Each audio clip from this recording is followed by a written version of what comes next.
Hey, welcome to another episode of GeekOutdoors.com. Now, with the recent announcement of the Nintendo Switch, it made me think about gaming and also just the history of gaming and why we need retro gaming to remain in our gaming history. So what do I mean by that? Well, for the majority of us, gaming or video games is primarily for entertainment purposes. Okay, now in some cases, with the growing esports, it's more than just entertainment. It's actually a business and a career. However, if you've noticed any of my videos that I do, I normally do a mobile gamer series where I'm playing retro games on my phone. And a lot of it is for nostalgic purposes because it does remind me a lot of who I was when I was playing those games at the time. But also, it just shows me, or it reminds me of how amazing technology-wise that we have come and how far we've come because of the creativity and because of all the people who actually had the ideas and had the time and effort to actually develop these games and the game systems that came along with it. You know, now, for many of you who are watching, all of you are probably familiar with the whole concept of retro gaming and specifically emulators. And my favorite emulator, and I think the most important one, is MAME. You know, if you have not been to their website, head over there. And if you have not ever tried an emulator, MAME is the best one out there. And the amazing thing is this is all done for free.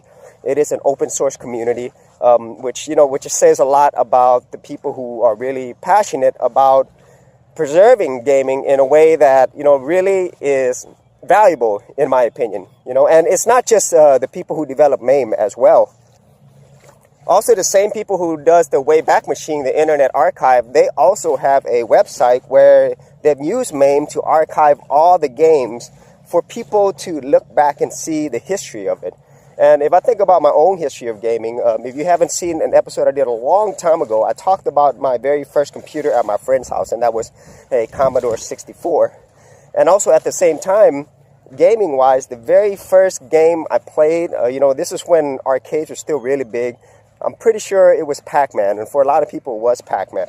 And also Pong, of course, and Space Invaders as well.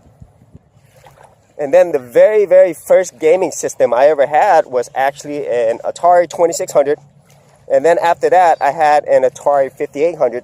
And then moved over from the Nintendo Entertainment System, the Sega Genesis, and, on and so forth. And throughout all those times, I was just absolutely amazed by the progression of it. As you get older, you kind of look at things a little differently. So when you were young, you were just primarily thinking, this is fun. These are awesome video games. But as you get older, you kind of see like the work that goes into it, like the progression of, let's just say graphics. If you look at Pac-Man or Pong, and then you look like 10 years after that when they had the Nintendo Entertainment System, just how far the sprite technology alone has gone. And then you think about today's current consoles like the PS4 or the Xbox One, or more importantly, PC gaming. Just see how much more advanced those game systems are in terms of the hardware that's underneath, and especially in terms of the software, the type of experiences you could get. And especially now with virtual reality becoming more and more mainstream, if you compare that back to when Pac-Man first came out, or Tron, or any of those really old games, you see that progression.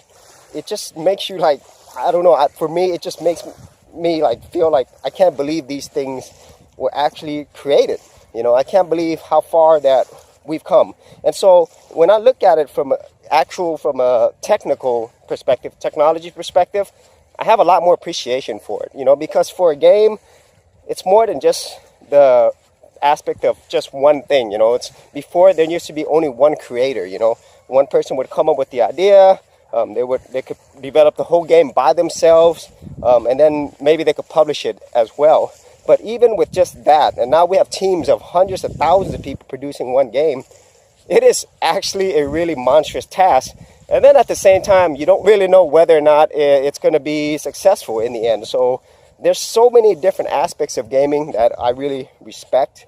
And now that I think about the very first time Pong, if you look back in history, the original Pong, even before that, I think it was like in the 60s. It was just a bunch of programmers who created this just for themselves to play within the places that work. And if you think about that, gaming has probably been around for almost 50 years now. So Who knows what the next 50 or 100 years will bring. But that's why I think for me, retro gaming, that's why we need it. That's why I think it's really important. And not just from the entertainment value that it brings, but also the fact that for me, it's very inspiring. You can learn a lot from it, and you could get into the industry itself, or if not, there's so many aspects of gaming. There's programming, there's design, there's writing, there's marketing. Gaming encompasses so many different areas, and that's why, I feel like we got to preserve it as much as possible, and I'm glad there are things like MAME and the Internet Archive to do that. So if you had any thoughts on retro gaming or just gaming history in general, be sure to leave them in the comments area below.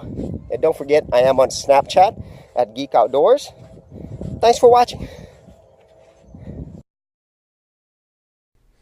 Thanks for checking out this episode.